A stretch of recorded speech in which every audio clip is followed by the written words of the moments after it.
26 जानेवारीला देशाचा 77वा प्रजासत्ताक दिन साजरा केला जाणार आहे आणि यावेळेला रायगड जिल्हा मुख्यालयातल्या ध्वजवंदनाचा मान मंत्री भरत गोगावले यांना मिळालेला आहे। तर नाशिकमध्ये मंत्री गिरीश महाजन हे शासकीय ध्वजवंदनाच्या मुख्य कार्यक्रमाला उपस्थित असतील।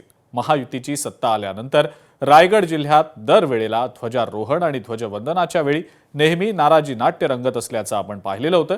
मात्र यावेळेला गोगावलेंच्या या नाराजी नाट्यावर पडदा पडल्याचं दिसतंय।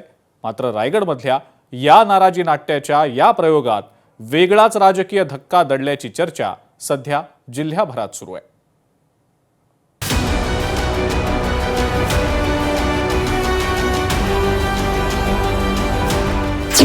रायगड जिल्ह्यातील ध्वजवंदन भरत गोगावले करणार।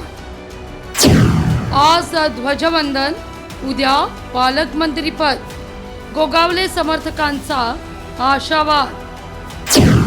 रायगडच्या राजकारणातील मोठा ट्विस्ट उघड होण्याची शक्यता।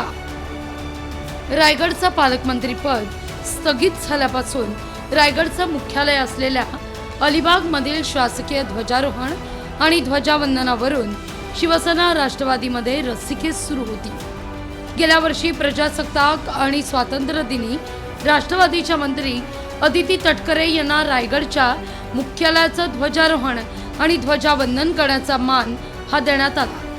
यावर भरत गोगावले यांनी तीव्र नाराजीही व्यक्त केली, तरीही त्यांनी वरिष्ठांचा निर्णय मान्य केला। आता यावर्षी प्रजासत्ताक दिनी कुणाला मान मिळणार याची चर्चा सुरू असताना ध्वजवंदनाचा मान मंत्री भरत गोगावले यांना देण्यात आलाय। यामुळे गोगावलेंची अपूर्ण इच्छा पूर्ण झाल्यानं गोगावले आणि त्यांच्या समर्थकांमध्ये आनंदाचं वातावरण आहे। 26 जानेवारी करता मिळालेली संधी हा निर्णय गोगावले समर्थकांकरता अधिक मोठा वाटतोय। आज ध्वजवंदन, उद्या पालकमंत्रीपद असा आशावाद गोगावले आणि त्यांचे समर्थक व्यक्त करू लागले। आतापर्यंत खासदार सुनील तटकरे यांच्या माध्यमातून गोगावलेंच्या राजकीय मनसुब्यांना अडथळे येत होते। अदिती तटकरे यांना तो मान मिळत असल्यानं शिंदे शिवसेनेत मोठी नाराजी होती। तसे उघड आरोप प्रत्यारोपही रायगडमध्ये रंगले। रायगडमधील शिवसेनेच्या सगळ्या आमदारांनी या संदर्भात एकनाथ शिंदे यांच्याकडे आग्रहानं मागणीही केली। मागे पालकमंत्रीपद जाहीर झाल्यावर वाद टोकाला गेला। हीच परिस्थिती नाशिकमध्ये होती।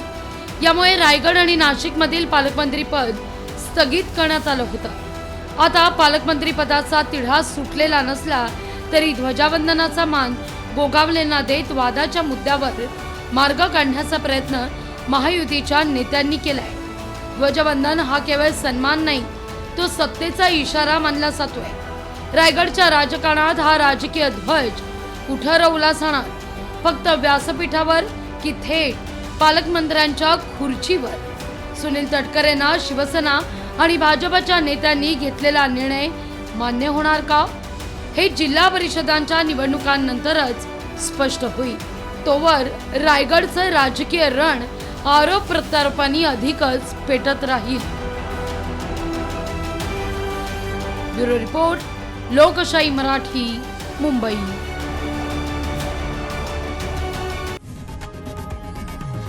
लोकशाही मराठी ऐका, पहा, जागरूक रहा।